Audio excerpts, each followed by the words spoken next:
Greetings to you all.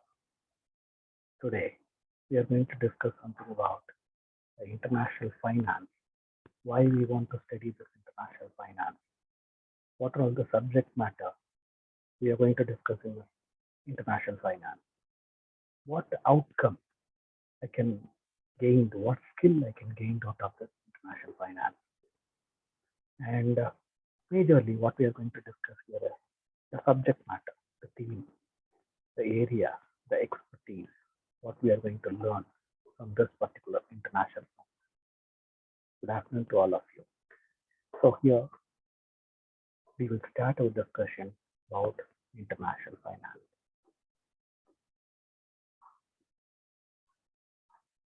This is the first unit. What we are going to discuss talks about introduction, definition, features, scope of international finance, importance of international finance, what are all the issues involved in international business, and methods of payment which are following in international business. So quickly, this is an overview chapter which gives a brief introduction about the entire things, what entire subject matters, what we are going to learn from this particular unit or particular subject. Here we go. Nonetheless, we will directly go to the subject directly. Why I want to learn first international finance. Whatever the subject may be, what you are learning, you want to ask this question. It's a very important question you want to ask before starting any subject. This is a subject international finance. Why I want to learn the subject. The University of Buckingham is giving an answer to all your questions. So this is the skill set what we are going to gain out of this particular chapter or particular subject. According to this University of Buckingham, they are telling that by reading or by learning or getting an expertise with this international finance, you could able to foresee the world, the entire world. You can able to forecast what is going to happen hereafter, what will be the situation hereafter, and enrich your global skills. This is not particularly pertaining to any geographical location. So you're free from all geographical locations because this will be applicable for all the countries, irrespective of geographical restrictions. This international finance will help you to cope with all the countries, and you can gain a global competence. That is very much important. Learning is the second thing. How you are converting your learning into a competency skill. So this particular lesson or chapter or unit or entire subject will give you a global competence which you can compete with all international players, and you will gain an international knowledge, developing and global professional skills. This requires a professional skills, ladies and gentlemen. Nonetheless, we want to know what is happening, how these international financial institutions are behaving, how all those international financial institutions are started. All those things we want to gain from this particular uh, subject, which is called as an international finance or international business. And the technology. Now, technology plays an important role. We are very much technically savvy, and we are very much eagerly looking forward for more technical advancements like cryptocurrencies, digital payments, like that. The list just goes on and on and on. So we are all going to discuss about what are the things latest, even better, everything we are going to talk about this particular chapter and high demand in the future. So this subject is having high potential to learn and to grasp a global competence. So here we go. The introduction of international finance. It is a part of economics because we are going to talk about various monetary institutions. What is the global demand? What will be the global demand in the near future? How the supplies are going to be happen in a global future, global markets, and the discussion about monetary interactions, various currencies, what we are going to talk about, and all the currencies having different values, how the values are fixed, who is fixing the values of these particular currencies, and exchange rates, flexible rates, fixed rates, who is accepting the flexible rates, what are the pros and cons in flexible and fixed rate systems, why we are moving with flexible rate to fixed rate systems or fixed rate to flexible rate systems. All those things we will talk about in a exchange rates and international borrowings and lending, how a country can borrow or lend. And if a country want to borrow, where from where they can able to borrow. So those are all the financial institutions, international financial institutions we are going to talk about. And macroeconomics. Though this is a scope of international business is wider range, we confine this with macroeconomics category. Micro is an individual firm talking about those things, then that is called as a micro.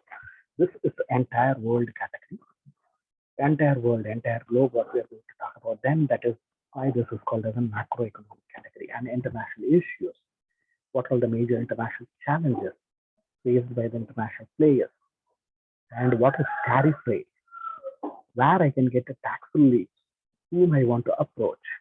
So this is a cluster of economics, finance, and the general politics. So this subject will give you a wider range of ideas to think about the international business. And what are the features of international finance? It includes the important players like MNC multinational corporations, IMF, International Monetary Fund, World Bank. So though we confined this with the macroeconomic category, all the financial economic aspects will compressed with this particular subject, which is called as an international finance.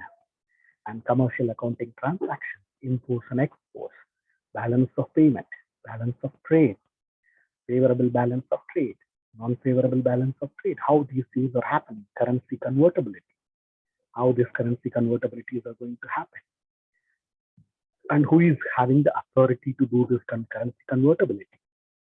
From the Bretton Woods conference, we are going to talk about with the history, how these flexible rates and fixed rates are prevailing, and why we are accepting the flexible rates. And in the flexible rate category, who is fixing the price? The market force, which is called as a demand and supply. And we are going to talk about the FDIs and FIIs, foreign direct investments and foreign institutional investors. By the same time, one more category also we can include here with the foreign portfolio management, foreign portfolio investment, the FDI category also we can include here. And what are all the differences between FDI and FII? Recently, 2019, there was a 2020 exactly, there was a pandemic situation across the globe. But in a business standard, there is an article which says that even during the pandemic situation, the FDI category, FDI to India, the foreign direct investments made by foreign countries to India increased to 2.5%. Even though there is nil transactions are happening, entire world is standing still, but still India is gaining superpower by increasing 2.5% increase in FDI category. And what are all the global sources? ADRs, GDRs. So all those things we are going to compress with the features of international finance. And what are all the importance of international finance? Earn foreign currency exchanges, optimum utilization of resources, achieve its objectives, international finance objectives to spread the business risk and improve organizational efficiency and get a benefit from a government, expand diversification. Nowadays, diversification plays an important role. By the same time, international business is having a wide range of opening opportunity to talk about this diversifications. We have plenty of new methods like turnkey projects, management contract manufacturing, and licensing. It is a traditional method of licensing, franchising, like that various opening up or there in an international business to open the door for diversification. That is very much needed. And increase the competitive capacity in the millennials, now so-called millennials, we are very much eager to do an international business. Why? Because they want to quickly earn and they want to quickly settle. There is a study which is clearly stating that the millennials are very good enough in earning the money quickly, and they are taking the strategy to go with the international business for their quick earnings. So these are all the things what we are going to learn from this particular chapter. And the scope of international business. Why do I want to study this international business? And we started with a Birmingham research study. Why do we want to study this international finance?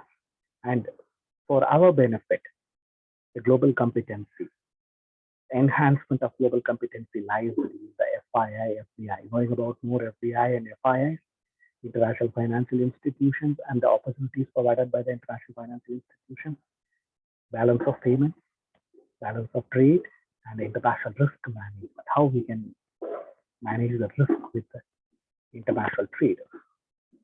So, ladies and gentlemen, these are all the areas what we are going to focus more upon in a detailed manner in this particular unit or chapter. Thank you. We will meet you in the next